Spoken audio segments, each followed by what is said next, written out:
Deesa market યાર્ડના chairman Goa રબારીના સમર્થનમાં રબારી સમાજ એકઠો થયો। પૂર્વ ચેરમેન માવજી દેસાઈ સામે ગોવા રબારીએ બદનામ કરવાનો કર્યો આક્ષેપ। ડીસા માર્કેટ યાર્ડનું ચેરમેન પદ જતું રહ્યું એટલે માવજી દેસાઈએ બદનામ કરવાનું શરૂ કર્યું છે। ગોવા રબારી ભાજપના મેન્ડેટ પર ડીસા માર્કેટ યાર્ડના ચેરમેન પદે ચૂંટાયા હતા। એક અઠવાડિયા પહેલા થયેલી બોર્ડ ઓફ ડિરેક્ટરની મિટિંગમાં એક પણ ડિરેક્ટરો હાજર ન રહેતા વિવાદ થયો હતો। માવજી દેસાઈએ ગોવા રબારીને ચેરમેન પદેથી હટાવવા માટે કરી છે કવાયત।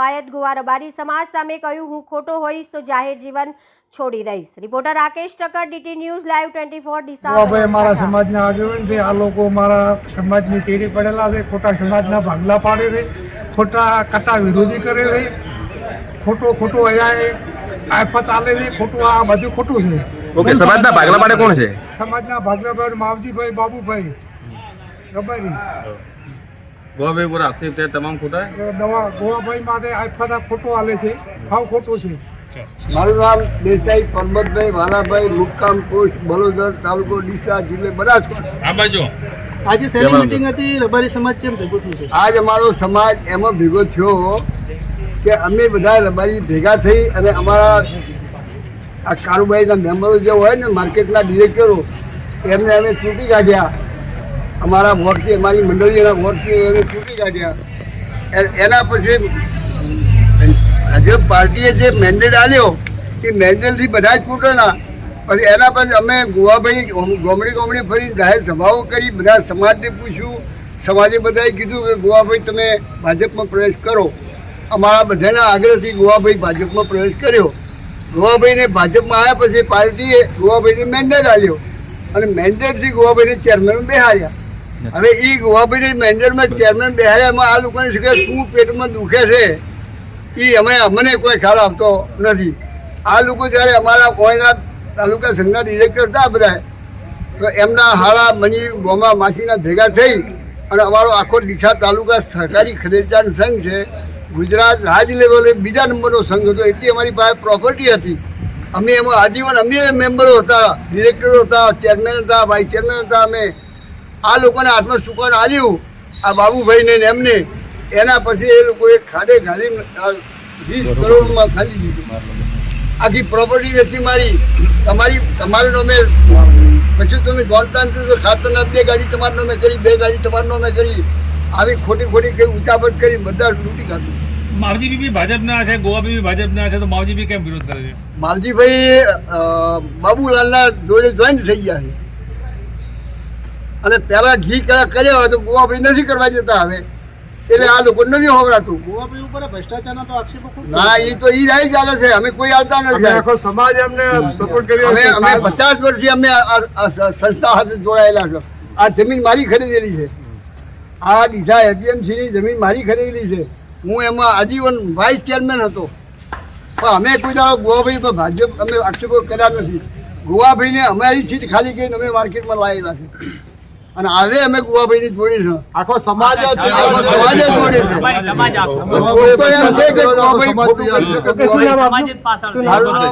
પીરાભાઈ વાલાભાઈ, મુકામ પોસ્ટ બલોદર। આજે જે માર્કેટનો પાછા કેટલાક દિવસથી જે વિવાદ ચાલે છે એને લઈને સમાજના આગેવાન, પૂર્વ ધારાસભ્ય અને હાલના ચેરમેન માનનીય ગોવાભાઈ સાહેબના સમર્થનમાં આજે સમાજના અમે બધા આવ્યા હતા। જે પાછળ એમને 4-5 દિવસથી જે વિવાદ ચાલે છે, જે આક્ષેપો થયા, એના મુદ્દે સાહેબે પણ કેટલીક સ્પષ્ટતા કરવાની હતી અને સમાજ પણ સાચું જાણે એના માટે કરીને અમે બધા આજે અહીંયા આવ્યા છીએ એમના સમર્થનમાં, ભારતીય જનતા પાર્ટીના અને સાહેબના સમર્થનમાં। બાબુભાઈનો આક્ષેપ છે કે હજી સુધી ગોવાભાઈ દેસાઈ ભાજપમાં સેટ નથી થઈ શકે। તમે વર્ષોથી ભાજપ સાથે જોડાયેલા, હા, તમારું શું માનવું છે? નહીં, એ કહેવાનો અધિકાર બાબુલાલને એટલે નહીં, બાબુલાલે પૂરા સેટ નહીં। જેને જો સાહેબ આયાતી હોય ગોવાભાઈ, તો બાબુલાલ પણ આયાતી છે, મૂળ ભાજપી નથી। અને ભાજપમાં આવ્યા પછી પણ કંઈ જાજુ પાર્ટીને એમને હાલ દીધું એવું નહીં, પાર્ટી એમને ઘણું બધું આપ્યું છે। એટલે કમસે કમ બાબુલાલને તો સાહેબ ભાજપમાં સેટ થયા નથી ત્યાં કહેવાનો એમને અધિકાર નથી જ। બીજું, આજ સાહેબના એજન્ટ તરીકે, માણસ તરીકે વર્ષો સુધી બાબુલાલે કામ કર્યું છે, એટલા વર્ષ કેમ સેટ થયા? એટલે વ્યક્તિગત એમને સેટ ના થયા હોય અને પાર્ટીમાં શું સેટ થવાનું? સાહેબે ગત લોકસભામાં જમીન આસમાન એક કરીને મહેનત કરી પાર્ટી માટે, સમાજે વોટ પણ આપ્યા એમના કહેવાથી। એટલે સેટ જ છે સાહેબ, અમારા આગેવાન છે, પાર્ટીના આગેવાન છે, એમના માર્ગદર્શનમાં માર્કેટ પણ ત્યારે સારું ચાલે છે। અને અમે ત્યાં દુઃખી છીએ આ બાબતથી. ત્રણ એટલે કે એક તો ખેડૂત છીએ, ખેડૂત પુત્ર છીએ, ખેડૂતોની આ સંસ્થાનું એમના વ્યક્તિગત હિતોને સ્થાપિત કરવા માટે કરીને આજે રકાસ કાઢવા બેઠા. બીજું, ભારતીય જનતા પાર્ટીમાં જનસંઘથી મારો પરિવાર છે, એટલે પાર્ટી પણ આવા વિવાદોથી બદનામ થાય છે. અને રબારી સમાજના છીએ એટલે સમાજ પણ ક્યાંક ને ક્યાંક આવી લડાઈઓમાં ક્યાંક જે રાજકીય નુકસાન સમાજને પણ જઈ રહ્યું છે. એટલે અમે તો વિનંતી કરીએ બધાને કે ભાઈ સુખ શાંતિ રહો, અને વ્યક્તિગત કોઈને મન દુઃખ હોય તો યોગ્ય જગ્યા પાર્ટીનું ફોરમ છે, સમાજના આગેવાનો છે, એમને કહો. આ મીડિયા છે, અરજીઓ છે, આ બધું મૂકી એક થઈ અને આ સંસ્થાનો, સમાજનો અને ભારતીય જનતા પાર્ટી આગળ વધે ને વિકાસ થાય એવું કરવા બધાને હું કહું છું. આજે ખાસ કરી તો સમાજને મળાયું નહોતું ચૂંટણી પછી, એટલે સમાજને બધાને બોલાયા હતા કે ભાઈ આપણે લોકસભાની ચૂંટણી, હવે આગામી તાલુકા પંચાયત, જિલ્લા પંચાયતનું ઇલેક્શન આવે છે, પેટા ચૂંટણી આવે છે, તો બધે આપણે સાથે રહીને કામ કરવાનું છે. ભારતીય જનતા પાર્ટીને મજબૂત કરવાની છે. અમુક માણસો જે છે એમને ગમે એમ કહીને ભાગલા પડે, પાર્ટીનું કોઈ નુકસાન કરે એવું કોઈ કે એ વાતમાં ના આવતા આપણે એક થઈને જે સમર્થન આપ્યું છે, તો ભારતીય જનતા પાર્ટીમાં બધા તમે લોકસભામાં રહ્યા જ છે, પણ કોકના કોક માણસોએ આડાઅવળું વાતાવરણ કર્યું આમ છે તેમ છે, બાકી સારી મદદ કરી છે. અને આગામી ઇલેક્શનોમાં પણ એક રહીને ભારતીય જનતા પાર્ટીને મજબૂત કરો એ જ બધાને સંદેશ આપવા બોલાયા હતા. અને ખાસ કરીને માર્કેટમાં પણ થોડોક વિવાદ ચાલતો હતો, એ પણ વાત કરી કે ભાઈ મારા માટે ગાડીની કઈ વાત આવી આપના માધ્યમથી, તો ગાડી ઠરાવ કરીને લાવી છે. આપણા પાર્લામેન્ટના ઇલેક્શન પહેલાં ઠરાવ સર્વાનુમતે કર્યો, ચૂંટણી આવી એટલે આપણે રહેવા દીધું, હવે ચૂંટણી પતી ગયા પછી લાવશું. ચૂંટણી પત્યા પછી ગાડી લાવી છે. ગાડીની અંદર આખા ગુજરાતની અંદર એપીએમસીમાં આપણો 6ઠ્ઠો નંબર છે, આખા ગુજરાત એપીએમસીનો દરેક ક્ષેત્રે. છતાં પણ તમે બાજુમાં સિહોરી જો તો ફોર્ચ્યુનર, થરાદ જો તો ફોર્ચ્યુનર, ધોંધરા જો તો ફોર્ચ્યુનર, પાલનપુર જો તો ફોર્ચ્યુનર, બીજી ત્રીજી લક્ઝરીની ગાડી.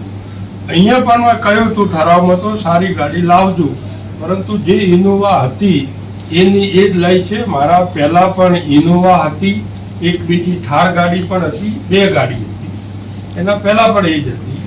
એટલે આ વખતે અમે ઠરાવ કર્યો કે જૂની ગાડીમાં 5-6 વર્ષ થઈ ગયા છે અને ખર્ચો હવે વધારે છે કરવા જઈએ તો એને હરાજીથી વેચી મારવી, આપણે નવી ગાડી લાવી દો. એટલે એના હરાજીનો પ્રોસેસ તૈયાર પડ્યો છે, પણ બધા વરસાદનું વાતાવરણ જોયું એટલે બીજું થોડા દાડા પછી જાહેરાત આવો કે જેથી થોડા લોકો આવે લેવાવાળા. આટલો જ પ્રોસેસ, આટલી જ વાત. બીજા નંબરમાં કંઈક શોપિંગનું આપના માધ્યમથી કંઈક આવ્યું છે. શોપિંગની અંદર 2017માં ઠરાવ થયેલો છે કે શોપિંગ ઉતારી જેવું નવું બનાવવું જે છે. પરંતુ અત્યારે ફરીથી મને સેક્રેટરીએ કહ્યું કે આપણને નગરપાલિકાએ નોટિસ આપી છે, બધું પડે એમ છે, અને કોઈ પડી ગયું તો નોટિસમાં લખ્યું છે જવાબદારી માર્કેટની. તો મેં કોઈ એજન્ડામાં લઈને ઠરાવ કરો નવેસરથી. એજન્ડા લઈને ઠરાવ કર્યો કે ભાઈ હાલ પૂરતું જે આપણા કબજામાં ખાલી છે ઉપરનો માલ અને નીચે ભોયરામાં દિવાલો વિવાલો વગેરે છે આપણા કબજામાં છે, એટલું તમે ઉતારી લો, બાકીનો પછી જે હશે એ નવેસરથી આપણે ચર્ચા કરશું, નવેસરથી બોર્ડમાં લઈશું. હાલ પૂરતું આ ઉતારી લો એટલો જ પ્રશ્ન. અને ઉતારવા માટેનો પણ સેક્રેટરીએ તમામ પ્રોસેસ કર્યો, એનો જે નિયમ આવતો હોય પ્રોસેસ કર્યા, ભાવ મંગાયા, જે તે કરીને કાયદેસર આવ્યું ને ઉતારવાનું ચાલુ કર્યું. આ 2 જ પ્રશ્નો, આ પ્રશ્નો તમારા આગળ આ નિરાકરણ. એની અંદર મને લાગે અધિકારીઓનું કોઈક નિવેદન આપણે લીધું છે, અને ઠરાવની કોપી જોઈએ તો કોપી સેક્રેટરી લીધું આપશે. સર્વાનુમતે બધું કામ બી કર્યા છે. આના સિવાય બીજો કોઈ પ્રશ્ન